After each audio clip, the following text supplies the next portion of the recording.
Go for it, go for it. I'm just saying I'm not finished yet. Search for it, swing for it. Discover the me that lives in yes. Stand for it, stretch for it. It's my time, imagine my best. Run for it, reach for it. Uncover the me that lives in yes. I know, yes I know. There'll be miracles wherever I go. It's not work, it's play. I can make magic today.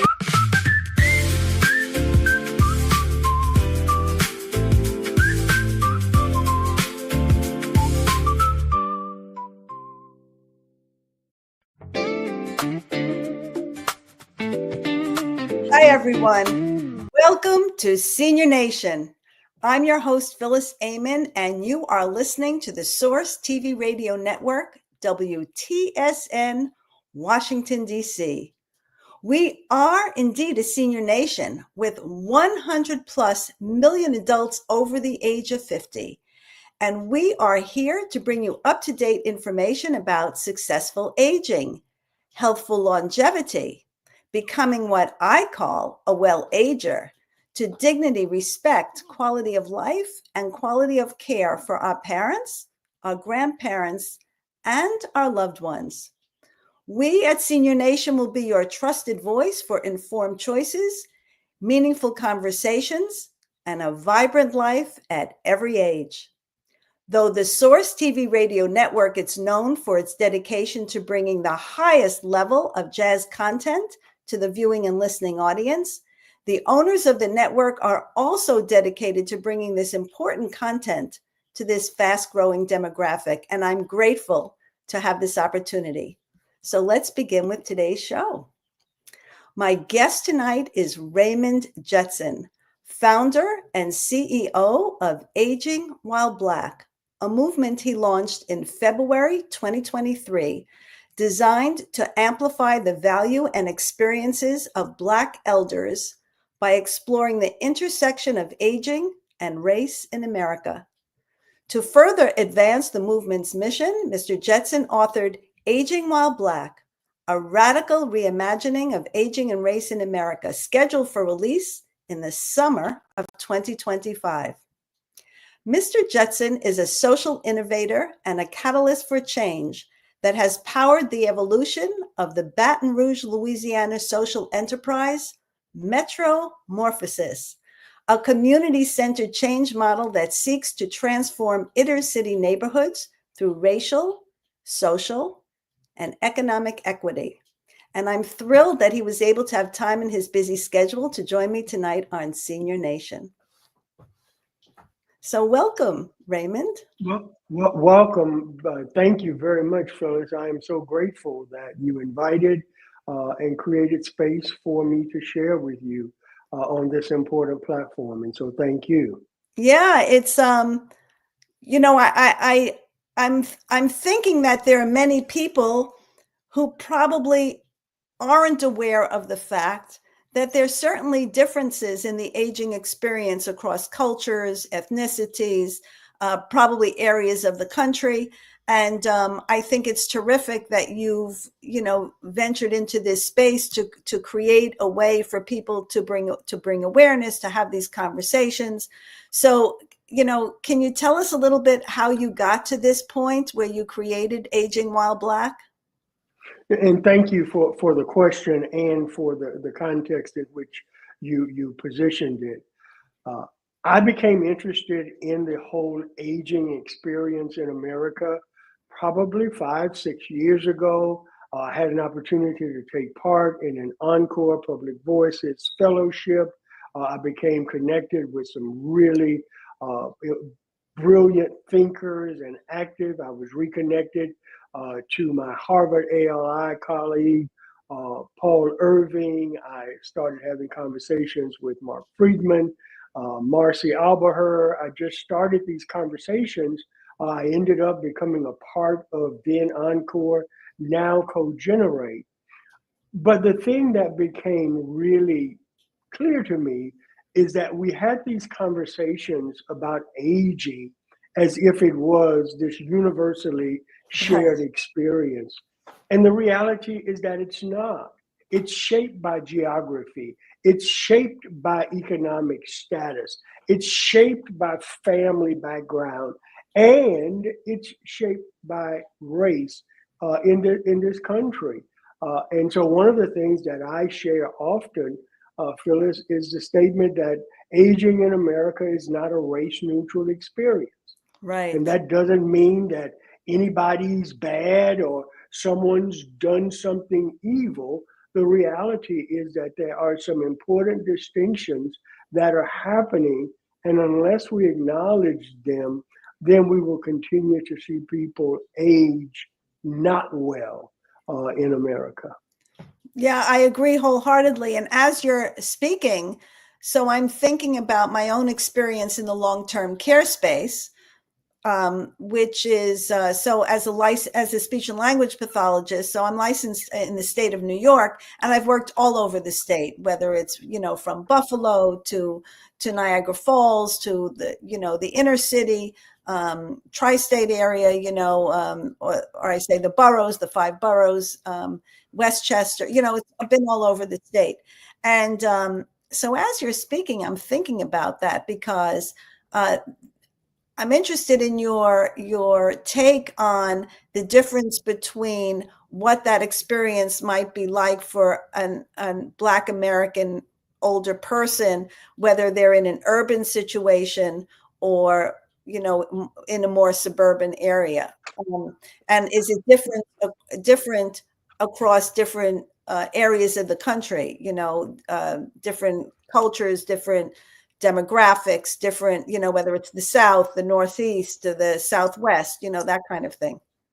So yes, there are these geographical distinctions. And so there are certain experiences that are more prevalent I'm in Baton Rouge, Louisiana, in the South and in the Southeast that aren't as prevalent in the Midwest or the West or even the East Coast. There are certain familiar traditions and practices that are different and distinct in different communities.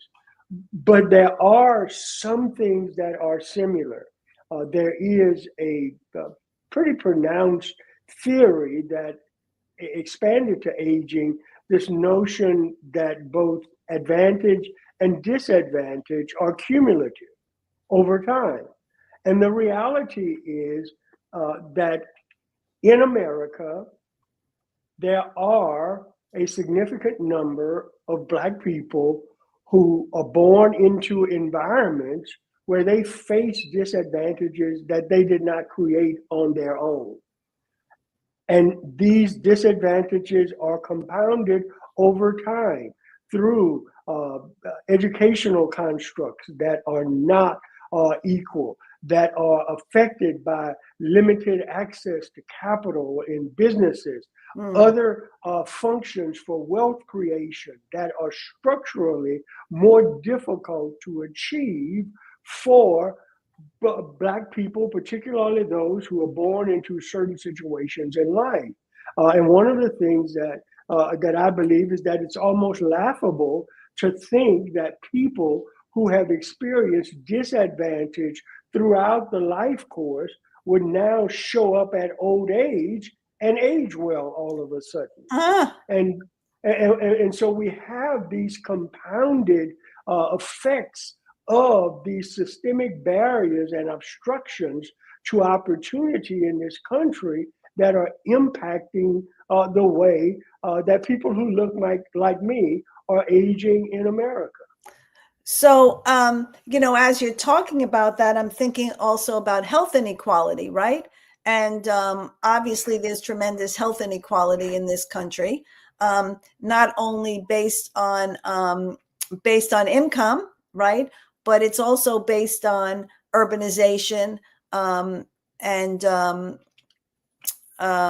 what else am I thinking of? I guess urbanization would be a large component, and it's just what you said. You can't expect somebody to age well when they've had their entire life course has been in a situation where they have had health inequality or been in an environment that hasn't afforded them the opportunities that other people might have living outside of that dense urban area. Dr. Arlene Geronimus, in her book Weathering, where she coins the term weathering to describe the long-term effect of growing up and living life in environments where you are consistently facing obstructions, barriers, and even aggressions in life. And she attributes it, and it's a research-based book, that it is certainly a correlation between the fact that Black people age quicker and die earlier than other demographics. We talk about health disparities. When you look at hypertension, heart disease, diabetes. I mean, I write in the book that you'd be hard pressed to find a Black person in America who doesn't have a member of their family who is impacted by one, if not multiple, of those. We look at the fact that Black people in America are twice as likely to be impacted by dementia. Later research is now showing that number to be closer to 60%. Really? More likely to be impacted by dementia. And I love a comment that Dr. Geronimus makes, and she says that we are so preoccupied with the notion of personal choice that we don't leave ourselves open to other options and other alternatives for contributing to folks. Right. So somebody, Dave Miles just said, Black persons who live in rural areas have considerably less access to important gerontological services, from healthcare to assisted living and long-term care. I'd like to, I absolutely agree with Dave's comments, and I appreciate them and want to certainly co-sign them. But I would also share that if you live in an urban community where you can't afford to access the healthcare, I am the caregiver for my 91-year-old mother, who lives in what I describe financially as the toxic hotspot.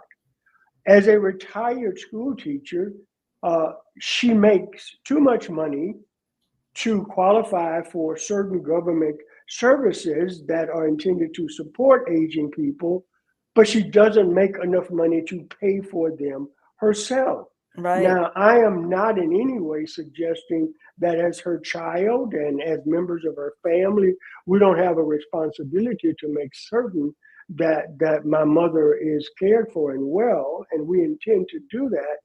But the truth of the matter is, my mother doesn't have access to many of the services. Her health insurance, her retirement, her stature have all been impacted because she happened to want to be a teacher in the segregated South in the mid-50s. And so she was not able to access the same opportunities that other teachers were.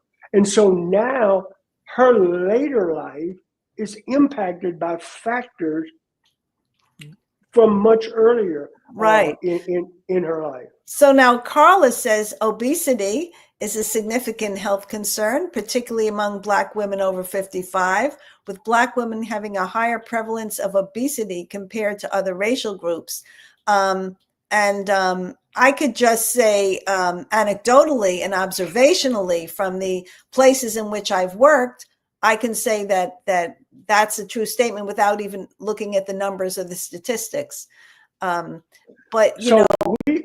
So Phyllis, we could literally sit here and spend the rest of our time together pointing out the health disparities, economic disparities, educational attainment disparities, wealth creation opportunity disparities, there are litany, a long list of disparities that we can point out.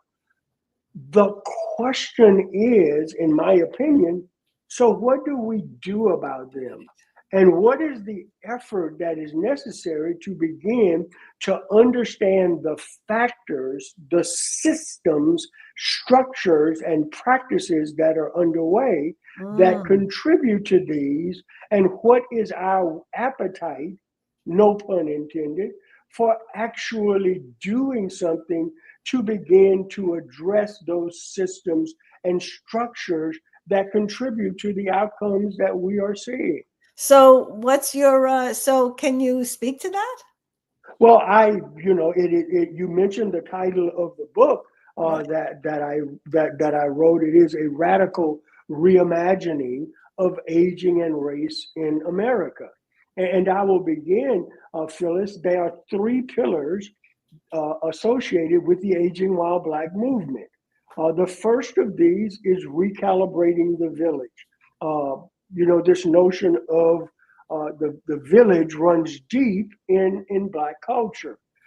And the assertion that I make is that the infrastructure necessary for Black people to thrive, and in particular for Black elders to thrive, is ill-equipped at best.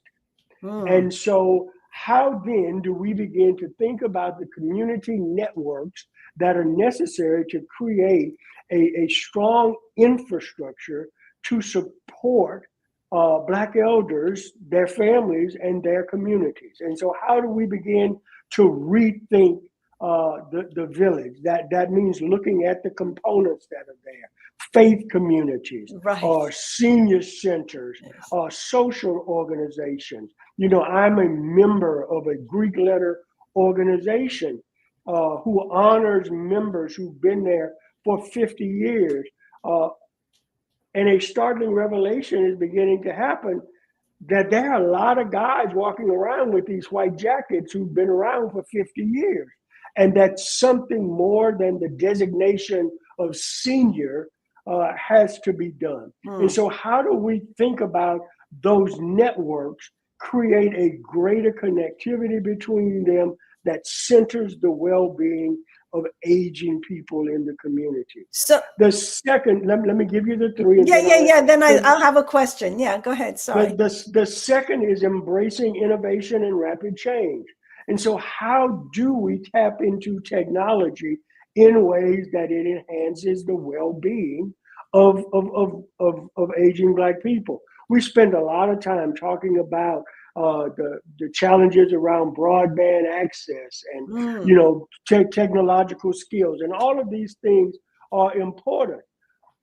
But research says an overwhelming number of aging Black people own a cell phone, with more than half of them having access to a smartphone.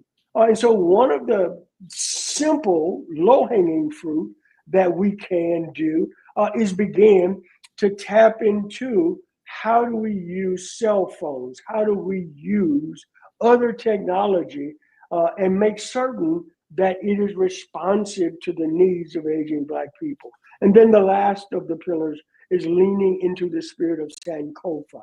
Sankofa is a West African concept out of Ghana that is about making benevolent use of the past. I have a Sankofa bird on my desk, and you will notice that the bird is flying forward, but its head is turned backwards, and it's bringing an egg from the past into the future.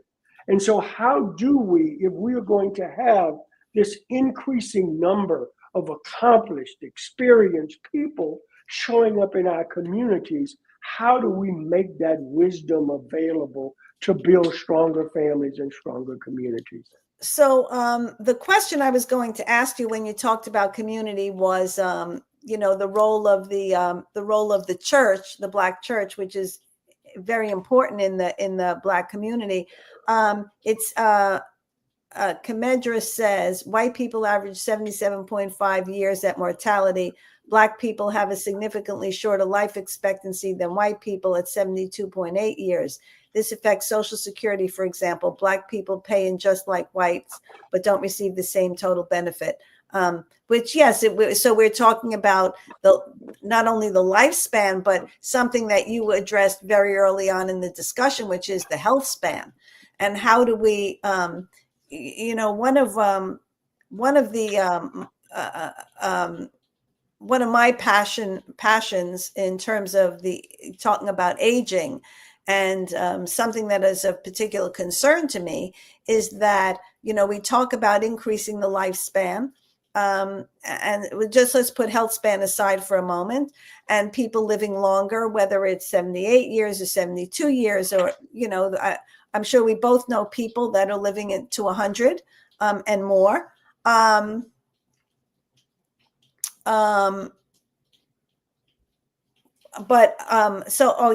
I lost my train of thought. That's okay.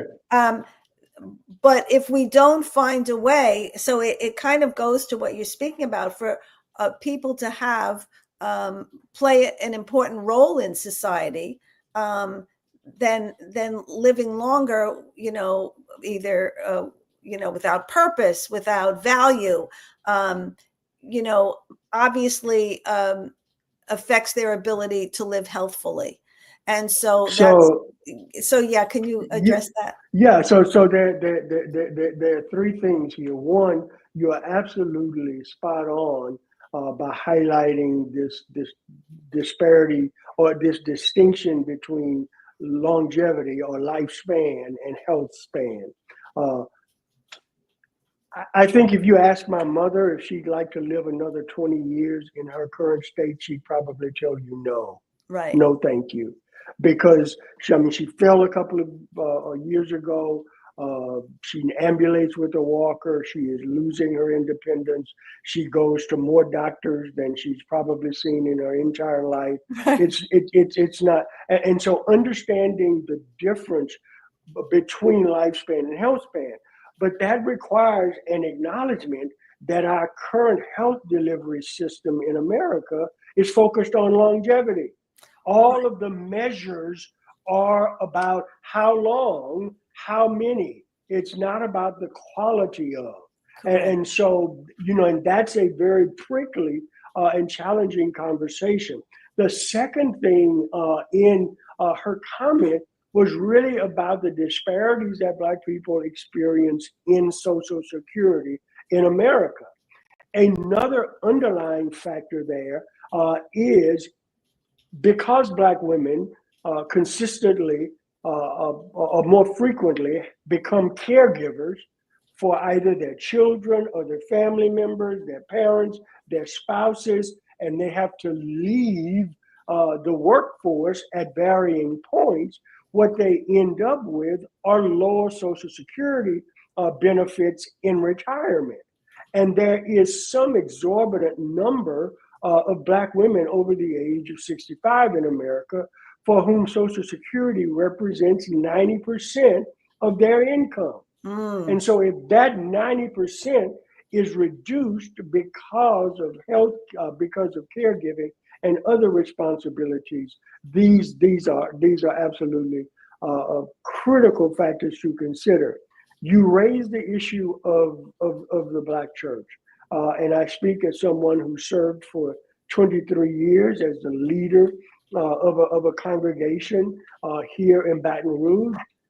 I will share that if there is one demographic that is not moving away from organized religion in our country, it's aging Black people. And every church that serves Black people needs to take a really good look today, because 10 years from now, the people looking back at you will be profoundly different than they are today. Think about the disparities that we talked about. Think about the health disparities. Think about the dementia. Think about the economic instability. All of those things are going to show up in congregations with aging Black people.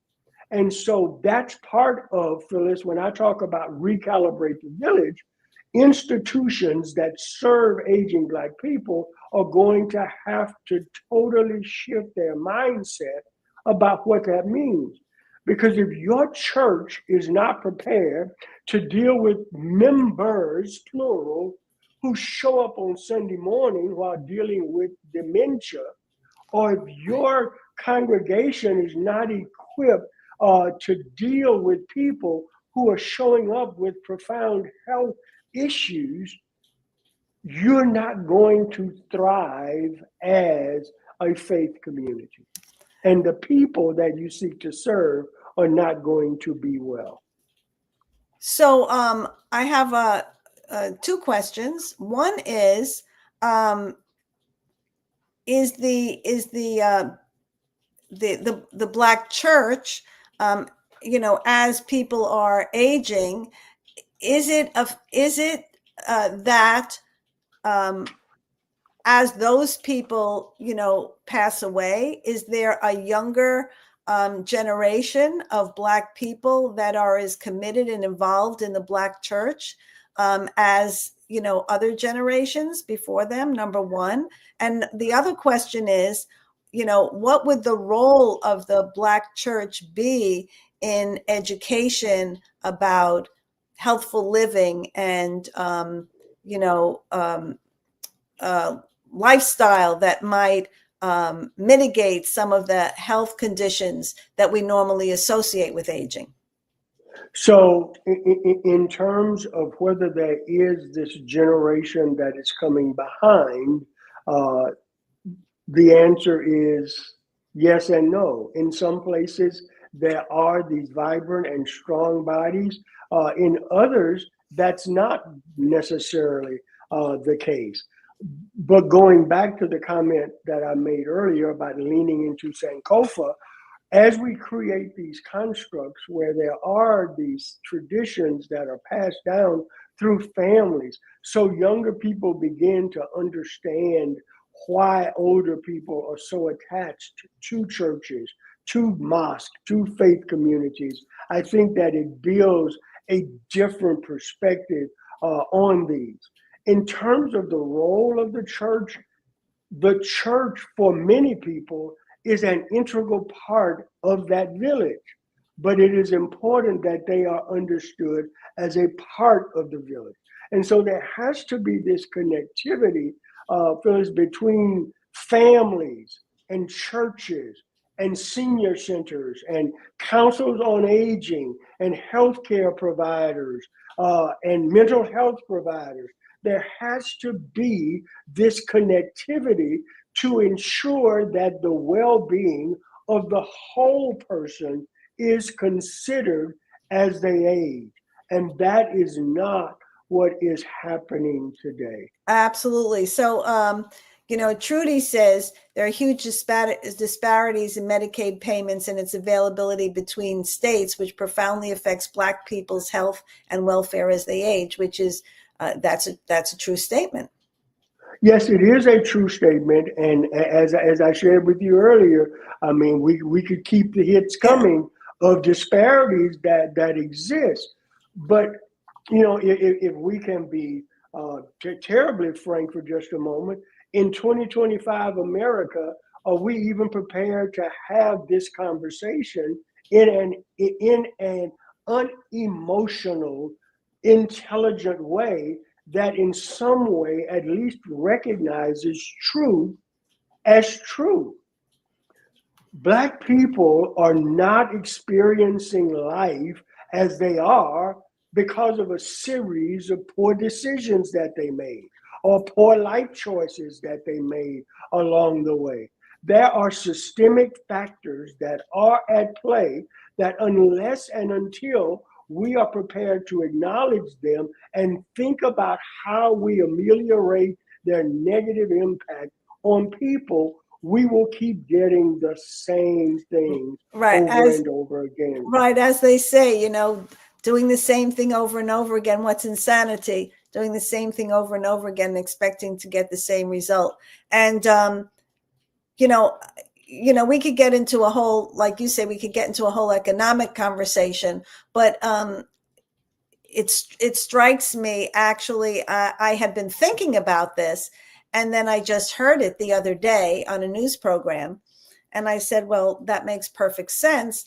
And that is, as prices go up, grocery prices escalate, people, and it will affect probably disproportionately more Black people and people in urban areas, I would think.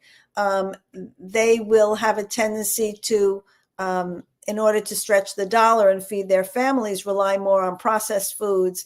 And the ingredients for a lot of those foods, salt and sugar, are the very things that contribute to obesity, to diabetes, to heart disease. And so, I think that that's something that's not being taken into consideration. If we want to have a healthier society, we have to find a way to have everyone everywhere have access to healthier food, to fresher food. Like you say, it's not about poor choices, it's about, or poor lifestyle. It's really about availability. Yeah, so there are multiple factors at play, even in the eating good food, and so there is the question of affordability. Can I afford to buy the food that I really need for my family and meet the other obligations in an environment where, in many instances, my income opportunities are limited by work options and other things. And so there is affordability. There's also the issue of access. Many people in neighborhoods, in the neighborhood where my mom still lives in our family home, you would be walking a long time to find a store where you could find quality fresh produce, Mm-hmm. and other things that would be more healthy, things that are single source foods rather than highly processed foods. But then the last is, it is also a matter of culture change, which is very, very difficult to accomplish, because there are some elements of our culture that contributes, that we need to have honest conversations about, and to begin to make those shifts, to make those happen. So these are not simple solutions. These are complex issues that require us first. In the book, at the end of each chapter, I have 2 points, 2 sections. The first is entitled Reimagine, and then the second is Act. And those are the 2 things that are required of us. We have to reimagine. We have to think of something that doesn't exist, that we've never seen before. But then we also have to be willing to do the hard work of taking action to make it happen. Right. I'd like to bring up, we have an image of the book. I'd like to bring it up if we can, so people can take a look at it, and they could order if they, I'm assuming it's on Amazon. I mean, it's a gorgeous cover. Thank you so much. It'll be on Amazon in just a couple of weeks. But currently, people can go to agingwhileblack.co, to our website, and there is a link there to order the book. But it will be on all of the places where you can order and purchase books in just a couple of weeks. And I love the image, because it's the image that you showed us. And can you, what is that again? Can you say the word again? It is Sankofa, Sankofa. Sankofa. Sankofa, and it is an Akan word, West Africa, a Ghanaian word that's rooted in this notion of going back to fetch what has been left behind, and making benevolent use of what has been left behind to shape the future. And so that's the concept of Sankofa. Yeah, I write Phylis, I actually open the introduction in the book. I write about on my 66th birthday that I actually got a Sankofa Oh, tattoo. I love it. That my first tattoo at 66 was of the Sankofa bird, and I Hey, write about why at 66 I decided to get my first and only tattoo, and why I specifically chose that image. Because it is a daily reminder to me that I have a responsibility to make certain that I am making benevolent use of what is in my past, but I am also looking forward to make certain that I am helping to build the future also. So Jesus Sanchez says racial disparities exist, with Black and Latino seniors facing higher rates of food insecurity over age 65 that contributes significantly to depression. That's also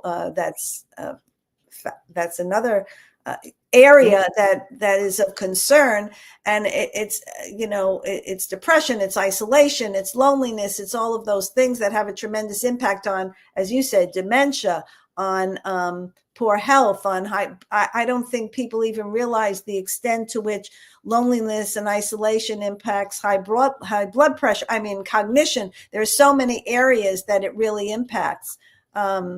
So yes, and so much, and so one of the things that we talk about at Aging While Black is totally transforming the aging ecosystem, because the system, the policies, practices, organizations that support aging in America don't consider the holistic experience of the human course of life. And so if my mother were experiencing depression, it would not show up in the regular suite of services that she receives. And if she did, the person providing the care to address the depression would have in most constructs, would have absolutely no awareness of other medications or other habits or other things. And that is why this notion, Phylis, of recalibrating the village, how do we create this connectivity that has the person at the center of it, and not our programs and our systems and our reimbursement strategies and all of these other things that, well-intentioned, most of them are, totally devalue and in some instances do harm to the very people that they ostensibly seek to serve. Right. Well, person-centered care is, is really what it's supposed to all be about. I wrote an article many years ago entitled "Person-Centered Care is More Than a Buzzword." I mean, it's used in a lot of places, it's thrown around, but is it really at the center? Is the person really at the center of the care, of the whole system? Really not. It's kind of like a buzzword. Sometimes it's a check off, person-centered caring, but that's not really what it's all about. That's one of my objections, what I experience, especially in long-term care settings. And I totally agree with you on the importance of person-centered care and the bastardization of person-centered care that happens throughout systems and structures. And even some of the organizations who are genuine and sincerely well-intentioned and seek to practice person-centered care, practice it in a way where the only system that person is centered in is the one that this firm or this company provides. Right. And it's not really centering the person in the larger ecosystem in which they are aging or experiencing life. And that's the fundamental shift, the part of the fundamental shift that we have to be about making. Yeah, no, I agree with you 500%. I did want to ask you, being that you're in Baton Rouge, Louisiana, and, we touched a little bit on, urban versus rural. But, do you see any distinct disparities between, let's say, the South versus, something specific, the South versus, the Northeast versus, the Midwest versus, the Southwest? Is there anything in particular or not really? In my observation, and this is not, an empirically backed statement, but my observation is that when it comes to aging while Black in America, there aren't a profound set of differences about where it's happening. I live in Baton Rouge, Louisiana. I've been to Orlando. I've been, last week, I was in Denver with Aging While Black doing a Black Aging Summit. I've worked for the last year in southern Los Angeles. We are doing work in Detroit and having conversations in Chicago. Did a Black Aging Summit in Washington, D.C. And while there are some differences, in Atlanta, for example, Black communities tend to be much denser and more concentrated than the dispersion that I see in Denver, Colorado.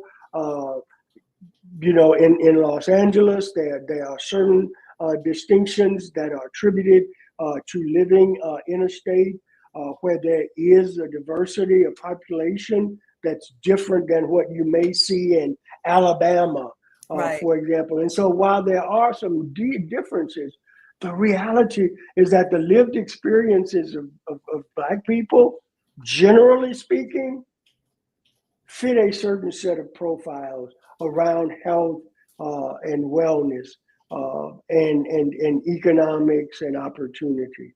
The names are just different in the community. Interesting. I just want to touch on, we have about 15 minutes left. I want to touch on your work with Metromorphosis. It's such a great name. But I also, I read an article that you wrote earlier today about, and I'm going to bring this back to what we're talking about, which is, changing, it has to be a paradigm shift. It has to be a mindset shift. And you wrote this article about leadership and how you had to give up a role to work with somebody else, somebody younger. And it was a fantastic article. If you want to say the name of it, I don't remember it off the top of my head. If anybody wants to go read it, I suggest they do. So it was in the Chronicle of Philanthropy. I wrote it. I don't remember what they titled it. When I submitted it, the title was Moving Over But Not Out. But it was in the Chronicle of Philanthropy last year. And it is this notion, and so it's on a number of levels. So at Metromorphosis for the last 4 years now, we have practiced intergenerational co-leadership. And so my co-lead at Metromorphosis is this absolutely brilliant millennial female. And last year, we made a shift where she moved into the chief executive spot and I moved into a role that we created called Wisdom and Longevity. I love Catalyst. And the point that we were trying to demonstrate to people is that it is possible to create space for people who are older, but who still have the ability to contribute to the well-being of organizations in a way that doesn't block the upward mobility of brilliant young minds that are coming behind us.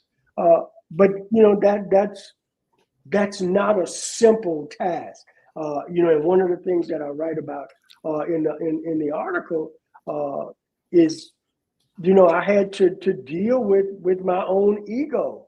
Yes, you wrote You about it, know, and that's what I thought was so fantastic. You were so vulnerable and open about it. I thought it was terrific.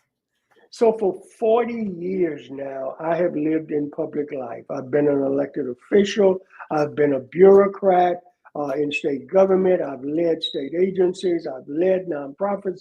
I've worked post-Katrina on an important nonprofit. And so I've been in high profile. I've been the face of a lot of stuff. And getting to a point where you're not the face and you're helping someone else become the face, you have to deal and be honest with your own ego there. To watch someone else have the conversations that you used to have, Right. and to be okay with that requires a degree of honesty and openness that I think is important. I don't want to lose track of this, but somebody did write something. It goes back to what we talked about a little earlier. Maybe you could just, respond to it. How do you think changes to Medicaid under the current administration will proportionally, disproportionately affect aging Black people? I mean, I know I have a point of view about that. Well, I'd like to respond, Yeah. and my preface is that this is not a political statement. It is one of personal opinion and observation. I don't think that there is virtually anything or very little that has been executed by this current administration that's in the best interest of Black people, aging or not, in America. I agree with you. Actually, I'm writing my fourth book, one of the things I address in the book is that I shudder to think if there are these drastic cuts in Medicaid and Medicare. I shudder to think what will happen to people in long-term care settings. Forget about people in the community. I'm not forget about them, but separate from people in the community, but people in long-term care settings where the care is not the greatest. The services that are provided, whether it's food or caregivers, whatever it is not the greatest. And I shudder to think what would happen when there's such a, the profit motive is really at the masthead of what the purpose is, rather than the fact that they've gone into the taking care of people business. But I want to go back to what we were talking about before about this metamorphosis and young people and older people, because I have this distinct point of view that in order to really change how we think about older people, care for older people, value older people across any ethnicity or background, it has to start with younger people. And younger people have to come together with older people to in a work situation, in a social situation, to understand the value that they have, not just in their families where they may love their grandparents or an older person, but really in society as a whole. So do you want to address that a little? So one of the things that we talk about in the Aging While Black movement, and I write about in the book, Phylis, is this term reciprocal wisdom sharing. And it is the belief that I genuinely hold that wisdom sharing is not unidirectional. It doesn't go in just one direction. And if we really want to invite and embrace and engage younger people in these conversations, there has to be an acknowledgement that both parties share and both parties can learn. And so there is much that older people can learn from the ingenuity, the creativity of young and brilliant minds. And so I think when we approach it from this reciprocal construct, it invites a more welcoming conversation that I believe is absolutely critical. You mentioned, not in addition to loving grandparents, but older people that you work with. I mean, what are we at now? Is it 5 or 6 generations in the workforce? Right. We are going to have to learn how to engage and interact with each other in service to a shared interest in workforce, in communities. The challenges that we face in our country for those who are interested in climate or social justice or economic reform, they don't just impact one generation. Right. They are things that impact us all, and we can all benefit from how we address them and how we move forward. I'll share with you a very quick anecdote. I was in Detroit in a room with about 35 Black elders. All of the people in the room were over the age of 60. And I asked them about a moment in their life that really impacted them profoundly. And there was this silence around the room until one woman talked about the 1968 riots in Detroit. And this conversation started around the room about how they felt seeing tanks in their neighborhoods and not being able to walk outside, and people dealing with all types of brutality and other things. And I asked the question, do you think that your grandchildren would be interested to know of that experience and how it made you feel? Do you think that it might create some level of connection to those who talk about relationships between police and community? And there was this moment, Phylis, where the light bulbs went off that, 50 years ago almost, there was this event that actually connects me with my grandchildren and my children and other members of my family.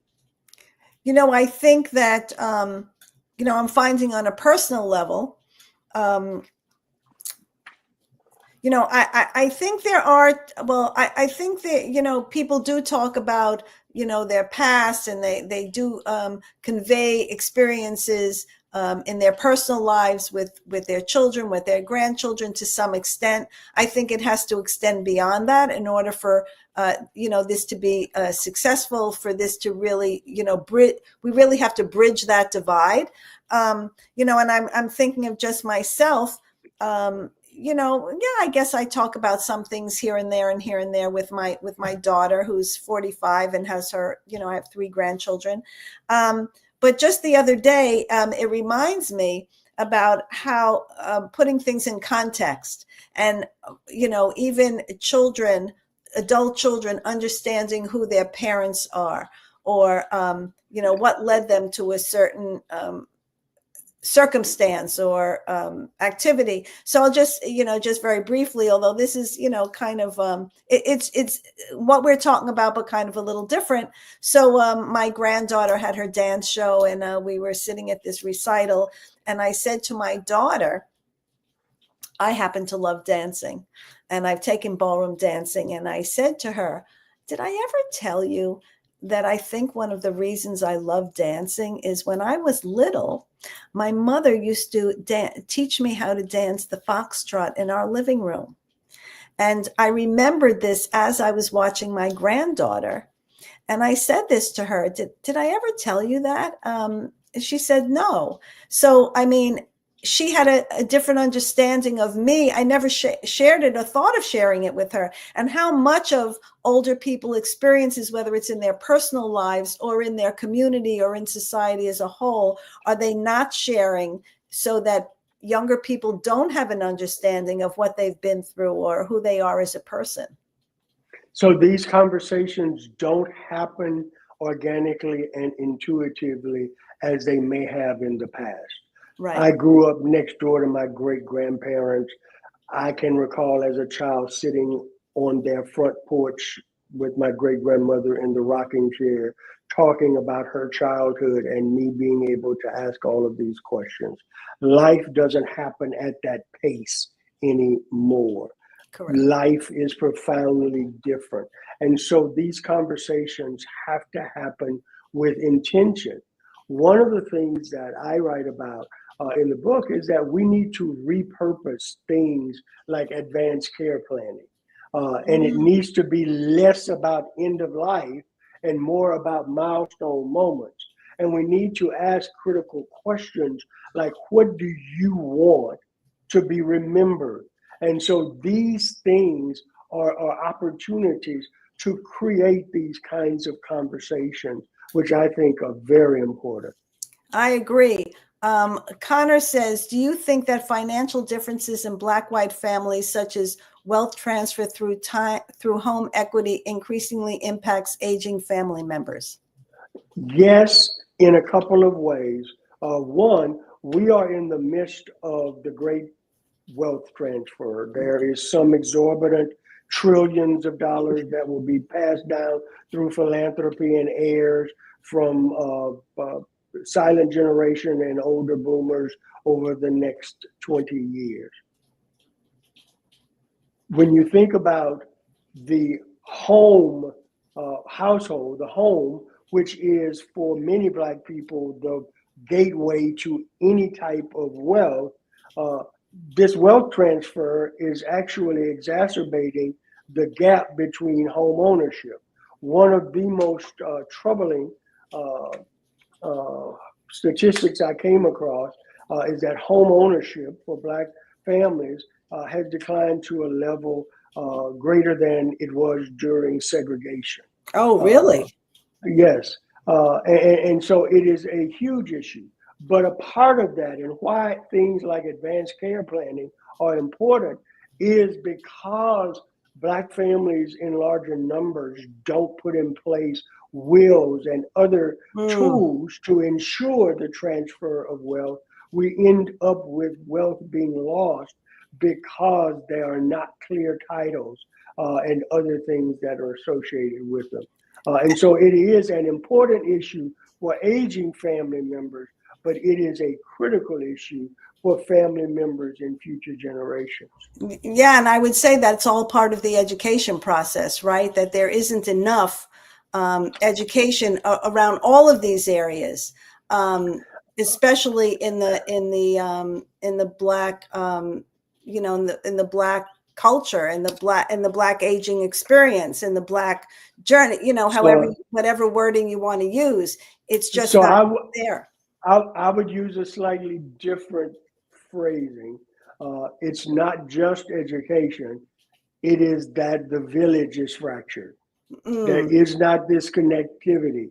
And so dealing with issues of property transfer ought to be something, if it is an important issue for that Black elder, that ought to be able to be considered at church, at the senior center, at the area agency on aging, at my social club. These are the kind of issues that need to be connected and centered in this recalibrated village that we write about. Well, I think we could talk about this, extensively. I hope you could come back again and we could continue this conversation, because I think it's crucial. I think it's imperative. And I think it's, as I said in the beginning, hopefully this will make people think and,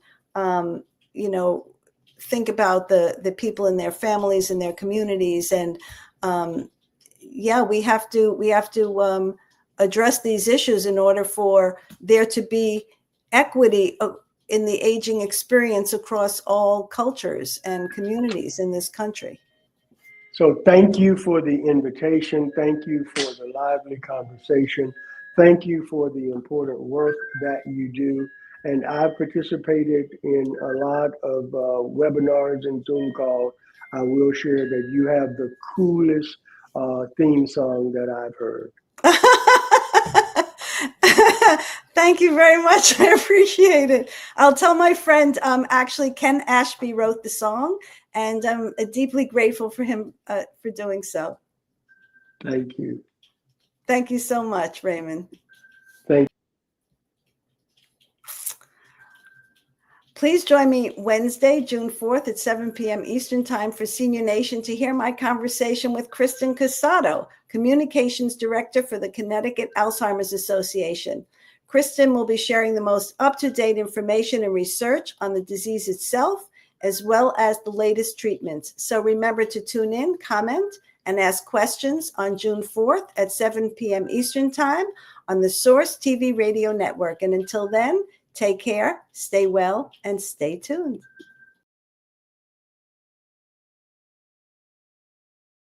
Go for it, go for it. I'm just saying I'm not finished yet. Search for it, swing for it. Discover the me that lives in yes. Stand for it, stretch for it. It's my time, imagine my best. Run for it, reach for it. Uncover the me that lives in yes. I know, yes I know. There'll be miracles wherever I go.